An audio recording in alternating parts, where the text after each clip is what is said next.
Phone charging పెట్టేటప్పుడు అది ఎలా పెట్టాలి? సైకిల్స్ అంటారు, టెంపరేచర్ అంటారు. మీ టిప్స్ ఏంటి? జనరల్గా లిథియం అయాన్ బ్యాటరీస్ 10% బిలో లాగకూడదు, 90% అబవ్ ఛార్జ్ చేయకూడదు. దాని మధ్యలో ఆపరేట్ చేసుకోవచ్చు. ఐడియల్ ఏంటంటే కొంచెం తగ్గంగానే ఛార్జ్ చేసుకుంటూ ఉంటే మనకి ఆపర్చునిటీ ఉన్నప్పుడు లైఫ్ పెరిగిద్ది. అవునా? సో కానీ మన సైకిల్స్ తగ్గిపోతాయి కదా. జనరల్గా బెంచ్ మార్కింగ్ ఏం చేస్తారంటే 10% వరకు డిశ్చార్జ్ చేస్తారు.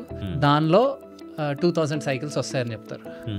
సో ఇప్పుడు ఆ 10% వరకు డిశ్చార్జ్ చేయట్లేదు, 40కో 50కో చేసాం అనుకోండి, ఆ 2000 సైకిల్స్ కాస్త 4000 అవుతాయి. తక్కువ డిశ్చార్జ్ చేసి తక్కువ ఛార్జ్ చేస్తే సైకిల్ లైఫ్ పెరిగిద్ది. ఇంకేదైనా టిప్స్ ఉన్నాయా? అంటే నేను ఇలాంటి ఎన్వైరన్మెంట్లో పెట్టకూడదు, లేదా కంటిన్యూస్గా పెట్టి వదిలేయకూడదు. అప్పుడప్పుడు హీట్ అవుతున్నట్టు అనిపించింది.